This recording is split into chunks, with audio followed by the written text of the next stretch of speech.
savez, quand Dieu nous cherche, on sent que le Saint-Esprit nous questionne et nous avons nos excuses. Nous commençons à engager un entretien avec Dieu. Oui, mais Dieu, tu sais, tu comprends. Dieu, tu sais, il faut que je t'explique. Dieu, tu ne comprends pas tout, il faut que je t'explique parce que tu as du mal à comprendre. Vous savez, l'être humain, le cœur de l'homme, la Bible dit, c'est comme des eaux profondes. Notre cœur est tortueux par-dessus tout et nous essayons d'expliquer pourquoi nous avons du poison dans notre vie. Pourquoi notre vie est empoisonnée. Pourquoi notre vie est héritée d'un poison. Jacob, menteur, tricheur, supplanteur, magouilleur, il avait tous ses défauts. Je m'appelle Jacob. Et peut-être que quelqu'un, ce matin, va répondre. C'est quoi ton problème? C'est en fait, quel est ton nom? Parce que le problème de Jacob se trouvait même dans son nom, inscrit dans son identité. Et la plupart de nos problèmes sont inscrits dans notre identité, à l'intérieur de nous-mêmes. Ils sont au plus profond de nous-mêmes et c'est là que Dieu veut nous rencontrer. Parce que peut-être que quelqu'un répondrait à cette question, mais c'est quoi ton problème? Peut-être que tu vas répondre, l'orgueil. Peut-être que ton problème, c'est l'orgueil. Pour quelqu'un d'autre, ça va être la chair du péché. Pour quelqu'un d'autre, ça va être les filles, les nanas, les filles. Pour un autre, les boîtes de nuit.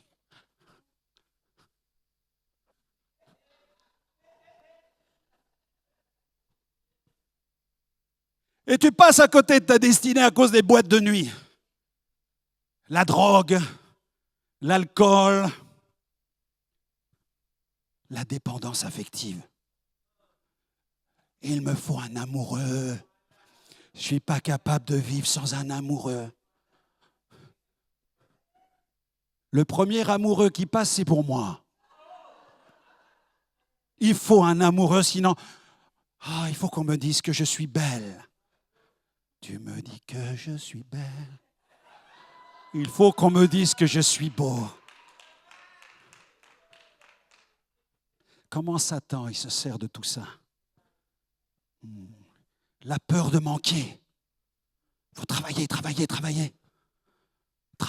J'ai tellement manqué dans mon enfance, je n'ai plus le droit de manquer. Réussir. Être quelqu'un. Working girl. Le gars du business, la femme du business. Réussite. Je dois être le meilleur. Mais où est Dieu dans ton affaire? Jésus a dit, il faut que je m'occupe du business de mon Père. C'est bien d'avoir du business sur la terre, bien-aimé. C'est bien de créer des entreprises, bien-aimé. Mais il y a une autre entreprise éternelle qui s'appelle le royaume de Dieu, les affaires du Père. Et où est le Père dans tes affaires? Waouh! La peur de manquer, la peur de ne pas être aimé, la peur de grossir. Faut tout mesurer, faut tout peser. Tout peser. Traquer le moindre gramme de gras. Peser chaque aliment pour répondre à un standard. Traquer tout cela. Se priver pour se priver. Se priver pour se priver parfois d'un bon repas. Alléluia. Mais quand tu es contrôlé par la balance, tu es sous l'esclavage de la balance, sous l'esclavage des calories. Et certains en souffrent à tel point qu'ils tombent dans la boulimie et l'anorexie. Peut-être que vous en riez, mais pour certains, c'est un enfer. Parce que certains sont tellement attaqués dans leur tête avec l'affaire de la nourriture que Satan s'en sert pour leur faire mordre la poussière. Et tu as besoin de venir te rencontrer dans ce domaine-là pour créer l'équilibre en toi. Gloire à Dieu. Alléluia. La peur de l'échec, le besoin de reconnaissance, le besoin de perfection qui te pousse à vouloir corriger le moindre défaut à tel point que tu ne les supportes plus chez toi, mais tu ne les supportes plus non plus chez les autres. Ce qui m'empoisonne n'est pas toujours ce que je fais, mais ce qui me motive à le faire. Ce qui m'empoisonne n'est pas toujours ce que je fais, mais ce qui me motive à le faire. Et c'est là que Dieu doit traiter. Et il lui dit maintenant, tu vas avoir un nouveau nom. Voilà pour toi une nouvelle saison. Gloire à Dieu. Tu peux acclamer le roi pour la nouvelle saison. Oh, tu ne t'appelleras plus Jacob. Jacob, ce n'est pas Jacob qui va te définir, mon frère, ma sœur. Non, c'est le ciel maintenant qui va te définir. Tu t'appelles Jacob, maintenant tu t'appelleras Israël. Tu vas porter un nouveau nom, tu vas posséder ton héritage spirituel, mais tu vas te déposséder aussi de ton héritage charnel. Tu vas t'appeler Israël, c'est-à-dire littéralement celui qui a lutté avec Dieu et qui a tenu ferme, ou encore celui qui lutte avec Dieu et qui prévaut. Gloire à Dieu. Alléluia. Nous avons ici dans cette scène une victoire qui passe par une défaite. Il faut que Jacob soit frappé pour gagner. Les brisements sont nécessaires. Les brisements qui vont produire ta délivrance sont nécessaires. Et ils se réalisent dans ce face-à-face avec Dieu. Tu dois désirer profondément ce péniel. Ce face-à-face. Péniel signifie littéralement face-à-face avec Dieu. Tu dois désirer profondément ce péniel pour être libéré de cette chose qui pollue ta vie, de cette chose qui te détourne sans cesse de Dieu, de cette chose qui te pousse systématiquement à t'accuser, à t'en vouloir, à t'adresser les propres reproches, à te faire souffrir. Mais l'histoire de Jacob nous enseigne que la délivrance est tout à fait possible. L'homme nouveau va être ton meilleur investissement dans l'avenir. L'homme nouveau, gloire à Dieu.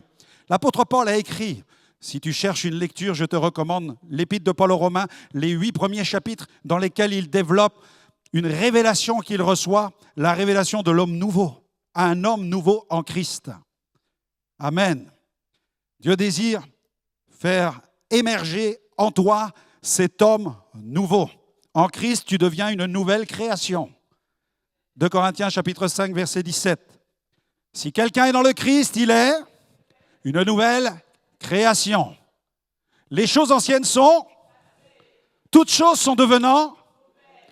C'est un participe présent, c'est un verbe qui nous parle de continuité. C'est-à-dire que toutes choses sont en permanence devenant nouvelles. C'est-à-dire que tu vas vivre en permanence un renouvellement par le Saint-Esprit. C'est-à-dire que tu ne dois pas confesser la défaite, au contraire, tes yeux doivent s'ouvrir sur ce que Jésus est en train d'accomplir en toi. Amen. Si quelqu'un est en Christ, il est une nouvelle création. L'homme nouveau est un affranchi.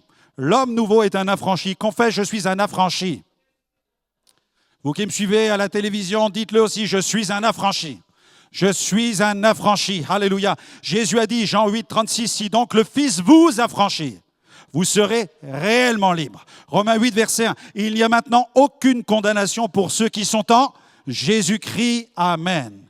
Il y a donc une œuvre glorieuse que Dieu accomplit. Il forme un nouvel homme. Tu deviens participant de la nature divine. Tu deviens en Christ une créature d'un nouveau genre, d'un genre divin. C'est une réalité spirituelle que seul le scanner divin permet d'identifier. On peut te mettre sous l'IRM, sous le scanner de l'hôpital de la ville où tu habites, et ils vont chercher le Saint-Esprit, ils ne le trouveront pas. Mais quand Dieu te scanne, il voit le Saint-Esprit qui est en toi. Il est venu fusionner avec ton esprit. Tu as une nouvelle création. Le scanner céleste voit le Saint-Esprit qui est en toi. Et celui qui n'a pas l'Esprit n'est pas de Dieu. Pasteur, je crois en Dieu. Pasteur, j'ai une croix autour du cou. Pasteur, j'ai un crucifix au-dessus de mon lit. Pasteur, j'ai été aspergé d'eau étant bébé. Je suis d'obédience catholique, protestante, évangélique, baptiste, tout ce que tu veux. Si l'Esprit n'est pas en toi, Dieu ne voit pas que tu es une nouvelle création. Non, ce n'est pas l'appartenance intellectuelle, philosophique, mystique au christianisme qui fait de quelqu'un un enfant de Dieu. Ça fera peut-être de lui un chrétien à ses propres yeux. Il dira, moi je suis chrétien parce que je suis de telle religion, d'une religion chrétienne. Mais Dieu ne regarde pas à ce statut-là. Dieu regarde à l'œuvre spirituelle, et heureusement, amen. Dieu regarde si l'Esprit de Dieu habite réellement en toi. Et pour qu'il y habite, il faut que tu l'y invites, amen. Et si Jésus habite en toi, là, il va faire cette œuvre de régénération. Tu vas devenir alors une nouvelle créature, une nouvelle création. Tu es participant de la nature divine. On peut prendre 2 Pierre. Regardez dans la Bible, l'apôtre Pierre écrit à ce sujet. 2 Pierre 1, 3, 4. Comme sa divine puissance nous a donné tout ce qui contribue à la vie et à la piété au moyen de la connaissance de celui qui nous a appelés par sa propre gloire et par sa vertu, lesquels nous assurent de sa part les plus grandes et les plus précieuses promesses, afin que par elles, vous deveniez participants de la nature divine, en fuyant la corruption qui existe dans le monde par la convoitise. Amen. Nous voyons donc que le racheter l'enfant de Dieu, c'est le produit d'une œuvre surnaturelle. Personne ne peut prétendre être chrétien au sens scripturaire de la Bible sans une intervention divine. La foi chrétienne n'est pas une transmission d'héritage religieux. On peut transmettre un héritage religieux, on peut transmettre le christianisme de génération en génération, c'est une chose, et Dieu soit béni pour les valeurs du christianisme. Mais l'habitation de Dieu en esprit, elle ne se transmet pas par tradition. Comprenez bien le sens de mes propos ce matin. Je bénis Dieu pour toutes les obédiences chrétiennes, pour tout le signal, le message que le christianisme envoie sur la planète. Bien entendu, toutes les valeurs morales qui sont diffusées par le christianisme sont bonnes, mais ce que je veux souligner ce matin, c'est que la nouvelle naissance ne peut pas se transmettre par tradition. Elle doit s'expérimenter. Tu dois naître de nouveau. Je ne peux pas faire naître de nouveau mes enfants ou mes petits-enfants. Non, chacun doit naître de nouveau. D'ailleurs, Jésus le dit directement à un chef religieux. Il lui dit, tu dois naître de nouveau, car si tu ne nais pas de nouveau, tu ne pourras pas voir ni entrer dans le royaume de Dieu. C'est une œuvre surnaturelle. Il n'y a pas plus surnaturel qu'une personne qui est régénérée par le Saint-Esprit. Amen. Vous êtes du royaume de Dieu. Vous êtes en quelque sorte des extraterrestres. Amen. Parce que vous appartenez déjà au ciel. Vous êtes extraterrestres, gloire à Dieu. Vous dépassez la dimension du terrestre. Vous êtes déjà dans le céleste. La Bible dit, vous êtes assis avec Christ dans les lieux célestes. Wouh! Alléluia. Tu n'es pas seulement assis sur ta chaise bleue ce matin. Tu es assis dans les lieux célestes. Oui, réveille-toi. Peut-être que tu es assis encore dans ton lit avec les croissants ce matin, mais tu as le droit de te réveiller et de dire non, mets un coup de coude à ton mari, mets un coup de coude à ta femme, réveille-la. Chérie, tu es assis avec moi dans les lieux célestes maintenant. Amen, amen. Tu n'es pas seulement assis devant ton ordinateur. Alléluia, si tu crois en Jésus par la foi, tu es assis dans les lieux célestes en Jésus-Christ. Amen. Dieu soit loué. Regardez, Romains 8, verset 11. C'est un verset qui est époustouflant. Si l'esprit de celui qui a ressuscité Jésus d'entre les morts habite en vous, celui qui a ressuscité Christ d'entre les morts rendra aussi la vie à vos corps mortels. Par qui, par quoi? Par son esprit qui habite en vous. Amen. Voilà pourquoi le défi du salut de la famille est le premier défi concernant l'expansion de l'Église au sein d'une communauté. Amen. Parce que j'ai la grâce d'avoir rencontré Jésus-Christ. Et Dieu m'a fait la grâce de l'annoncer à mon fils et à ma fille. Et eux à leur tour, et nous à notre tour, de l'annoncer à nos petits-enfants. Pourquoi? Eh bien parce qu'au ciel, on veut être tous ensemble. Alléluia. La meilleure garantie d'aller au ciel, c'est d'avoir l'Esprit de Dieu en soi. Ce n'est pas Franck Alexandre qui l'invente, c'est la Bible qui l'affirme. Celui qui a ressuscité Christ d'entre les morts rendra aussi la vie à vos corps mortels par son Esprit qui habite en vous. Question, l'Esprit de Dieu habite-t-il en toi? C'est pourquoi il faut inviter Jésus. Parce que lorsque Jésus vient, l'Esprit de Dieu vient faire sa demeure en nous. Et il nous faut alors grandir dans la foi pour être capable d'être catégorique sur ce genre de questions et de ne pas vivre sa vie chrétienne avec des spéculations. L'apôtre Jean déclare, je veux que vous sachiez que vous avez la vie éternelle, vous qui croyez au nom du Fils unique de Dieu. Amen. Savoir parce que l'on croit. Je sais parce que je crois. Mais si je ne crois pas, comment puis-je savoir?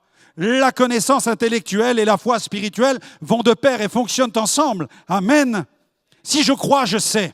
Paul dit, je sais en qui j'ai cru. Amen, gloire à Dieu. Et là, tu deviens solide contre tous les doutes que l'ennemi voudra chercher à semer en toi. Tu sais que ta destination éternelle s'appelle le ciel et tu sais que ta mission consiste à annoncer le royaume de Dieu. Mais pour cela, il faut aussi se dépouiller parce que l'ennemi cherche à mettre sur nous ce vieux manteau pour masquer et voiler le potentiel de ces promesses que Dieu nous donne. Éphésiens 4, 22, nous sommes exhortés à nous dépouiller eu égard à notre vie passée du vieil homme qui se corrompt par les convoitises trompeuses. Romains 6, 6, sachant que notre vieil homme a été crucifié avec lui, afin que le corps du péché fût détruit, pour que nous ne soyons plus esclaves du péché. Et pour cela, il faut s'habiller de Jésus. Tu dois te dépouiller du vieux vêtement et tu dois t'habiller du nouveau vêtement.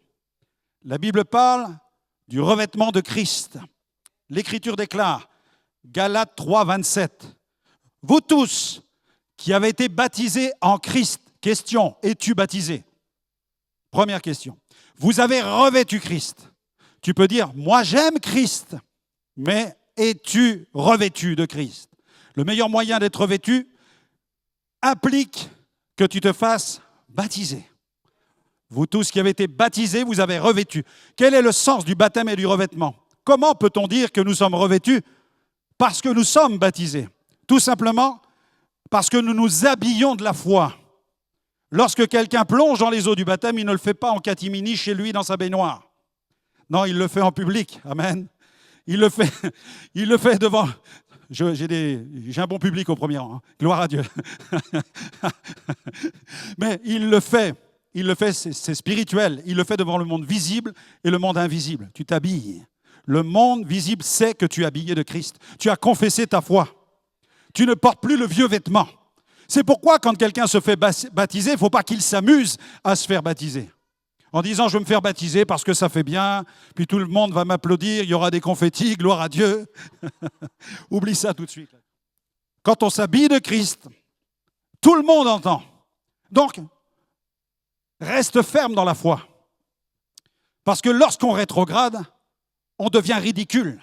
Si tu as fait une confession devant les hommes et devant le monde invisible et que tu recules, parce que tu n'as pas mesuré le sens, l'implication, le poids de ta décision, tu risques de t'exposer au ridicule. C'est pourquoi revêtir Christ n'est pas un amusement. La question du ciel n'est pas un jeu. La question de la foi n'est pas un divertissement. C'est un engagement, c'est une alliance. Tu ne peux pas traiter l'alliance du baptême avec légèreté. Cela pourrait ressembler à un mari qui traite son alliance de mariage de la même manière. L'alliance par le mariage est une affaire très sérieuse qui réclame la fidélité toute sa vie. C'est la même chose pour le baptême. C'est un engagement, l'engagement d'une bonne conscience envers Dieu. Vous avez été baptisés en Christ. Éphésiens 4, 23, 24. Vous avez été aussi exhortés, enseignés à être renouvelés dans l'esprit de votre intelligence et à revêtir l'homme nouveau créé selon Dieu. Écoute-moi bien. La Bible t'enseigne deux choses. Tu dois revêtir Christ à l'intérieur. Tu t'habilles intérieurement de Jésus. Mais tu dois aussi t'habiller de l'homme nouveau. Tu dois t'habiller de ta position et de ton identité en Jésus-Christ. Malheureusement, des enfants de Dieu ne grandissent pas suffisamment. Ils ont dit oui à Jésus, ils se sont fait baptiser, mais la croissance ne se poursuit pas. Ils pensent qu'ils ont atteint, qu'ils ont décroché, découvert le Saint Graal. Ils se sont fait baptiser, ça y est, tout est fait, c'est fini. J'ai franchi la ligne d'arrivée, je suis arrivé. C'est une erreur. Non, la vie chrétienne, c'est une vie permanente de renouvellement spirituel. Amen. Elle réclame un renouvellement spirituel permanent. Et le meilleur moyen de vivre ce renouvellement, eh bien, c'est de revêtir l'homme nouveau. L'homme nouveau. Cette identité spirituelle qui est en Jésus. Tu dois te revêtir consciemment de l'homme nouveau. Galates 2,20. J'ai été crucifié avec Christ. Regardez dans votre Bible. Galates 2,20. J'ai été crucifié avec Christ. Et si je vis, Paul déclare ceci. Ce n'est plus moi qui vis. C'est Christ qui vit en moi. Le succès de ma vie spirituelle comprend le fait que je laisse Jésus vivre en moi. Amen. Je n'aurai pas de succès spirituel si je ne laisse pas Jésus vivre en moi. Ce n'est plus moi qui vis, c'est Christ qui vit en moi. Et si je vis maintenant dans la chair, c'est-à-dire dans mon corps, là il n'est pas question de la chair du péché. Je vis dans la foi au Fils de Dieu, qui m'a aimé, qui s'est livré lui-même pour moi. Amen. Tu dois te revêtir consciemment de l'homme nouveau.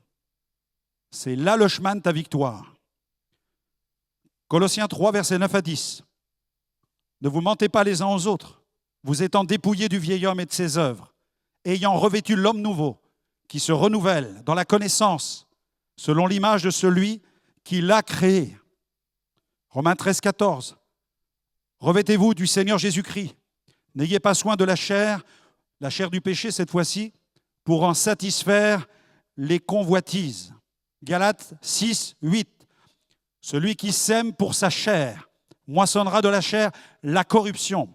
Mais celui qui sème pour l'esprit moissonnera de l'esprit la vie éternelle. Amen. Gloire à Dieu. Gloire à Dieu.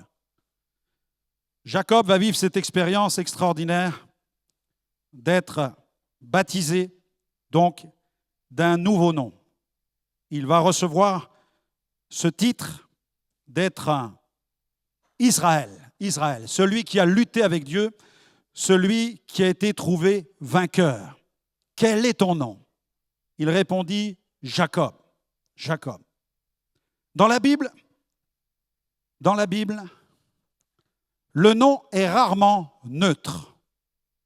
Rarement le nom que l'on donne à un enfant est neutre. Vous avez dans la Bible des noms comme Nabal. Nabal veut dire insensé. Et les attitudes et les choix confirment pleinement la nature que son nom exprime. Ichabod, son nom signifie la gloire s'est retirée. Et il reflète l'état spirituel à cette époque, l'état spirituel d'Israël au moment de la naissance de cet enfant. Vous avez Benoni, son nom signifie fils de ma douleur. Il traduit la souffrance de sa mère au moment de l'enfantement avant que son père ne change son nom. Vous avez Barnabas. Barnabas signifie fils de la consolation. Il correspond vraiment au ministère de l'apôtre Barnabas, qui était un homme d'exhortation, un homme d'enseignement. Vous avez l'apôtre Pierre, Pierre qui signifie rocher, qui incarne aussi la solidité sur laquelle l'Église va être bâtie. Vous avez Boanerges, le surnom donné à Jacques et à Jean, signifiant les fils du tonnerre, parce qu'ils avaient un caractère plutôt volcanique. Vous avez aussi Saul. Saul signifie petit, petit. Ce changement de nom accompagne un changement profond dans sa posture intérieure, parce qu'il se pensait grand. C'était un rabbin imbu de lui-même qui persécutait les chrétiens, mais il s'appelait Paul, Paulus en latin. Petit, il s'appelait petit. Quand j'étais enfant, je n'aimais pas mon nom ni mon prénom. On m'avait appelé Franck et je m'appelais Alexandre, nom de famille. Bizarrement, je n'aimais ni mon prénom, ni mon nom. C'était comme ça. J'aurais voulu m'appeler autrement, en fait. Mais ça ne me plaisait pas. Mais quand je me suis converti, j'ai compris pourquoi on m'avait appelé Franck et pourquoi je m'appelais Alexandre. J'ai commencé à chercher, à comprendre la signification. Je suis allé au-delà de la tonalité du nom. Je suis allé plus loin. J'ai essayé de comprendre pourquoi on m'avait appelé de cette manière. Si quelqu'un t'a appelé acédique à la naissance, c'est à double tranchant. Soit tu seras au chômage, ou alors, grâce à Pôle emploi, tu trouveras du travail. Mais il va falloir que tu composes avec le nom qu'on t'a donné. C'est pourquoi, quand vous donnez un nom à un enfant, réfléchissez au nom que vous lui attribuez. Je me souviens d'une église, sous un chapiteau, dans une campagne, j'ai vu une maman qui courait après sa petite fille, et elle criait, elle l'appelait, elle disait « Jézabel, viens là, Jézabel, viens là ». Vous savez, Jézabel, dans la Bible, ce n'est pas un nom qui a très bonne réputation. C'est pourquoi, si tu aimes tes enfants, ne maltraite pas tes enfants avec un mauvais nom. Trouve le bon nom. Prie pour recevoir le nom. Et baptise-le d'un nom qui va être prophétique. Gloire à Dieu. Amen, amen. Le nom Alexandre vient du grec Alexandros. Ça veut dire protéger, défendre, repousser. Ça veut dire, andros, c'est l'homme. Alexandre veut dire celui qui protège l'être humain. Celui qui défend l'être humain. Waouh! Quand j'ai vu ça, ça m'a réconcilié avec mon nom. J'ai dit, ouais, c'est pas mal quand même. Alexandre, Il dit, c'est bon. Et puis franc, c'est un mot qui vient des peuples francs, qui signifie libre, affranchi, homme libre. Amen. Et j'ai dit, ça, c'est moi. Amen. Gloire à Dieu. Gloire à Dieu. Le Seigneur veut te donner un nouveau nom. Amen. Il veut te baptiser d'un nouveau nom. Gloire à Dieu. Mais pour cela, il va le faire dans un face-à-face. C'est-à-dire, quand je parle de nouveau nom, il va proclamer sur toi une nouvelle identité. Tu vas quitter l'identité de celui qui subit et qui mord la poussière et tu vas voir Dieu face à face dans une rencontre avec lui où l'être mystérieux va venir te rencontrer. Cet être mystérieux s'appelle le Saint-Esprit. Gloire à Dieu. Et lorsque le Saint-Esprit vient à notre rencontre, eh bien parfois il bataille avec nous. Gloire à Dieu. J'en vois certains, quand ils voient le Saint-Esprit venir les rencontrer, ils sont là devant et vous savez ce qu'ils tombent poliment devant lui. Oh, merci Jésus. Mais il y en a d'autres, c'est la guerre. Il y en a d'autres, c'est la bataille. Parce qu'à l'intérieur, il y a des bouleversements. Parce qu'à l'intérieur, c'est la guerre. Parce qu'à l'intérieur, il y a de la souffrance. Il y a parfois de la colère. Il y a de la haine. Il y a de la frustration. Il y a de la vengeance. Et quand le Saint-Esprit vient, bam! Les ténèbres reculent. Amen. Mais le Saint-Esprit veut gagner la bataille et il veut te transformer. Et il proclame sur toi un nouveau nom, le nom puissant de Jésus-Christ. Alléluia, tu vas pouvoir dire, je suis un enfant de Dieu. Alléluia, Jésus Emmanuel est mon sauveur. Je marche au nom de Jésus maintenant. Je vis au nom de Jésus. Je prie au nom de Jésus. Je grandis au nom de Jésus. Je suis béni au nom de Jésus-Christ. Levons-nous dans la présence de Dieu, bien-aimés. J'invite la louange à me rejoindre et nous allons louer Dieu, acclamer le roi ce matin. Acclamez Jésus. Acclamez votre roi dans sa maison. C'est au nom de Jésus que nous prêchons. C'est au nom de Jésus que nous prions. Alléluia, gloire à Dieu. Vous qui êtes là ce matin, vous qui êtes là devant votre écran, je prie pour vous au nom puissant de Jésus-Christ. Seigneur, que tu pénètres les foyers maintenant. Seigneur, que ta parole court la terre. Alléluia, qu'elle parcourt la terre. Tu dis, j'envoie ma parole et je les guéris.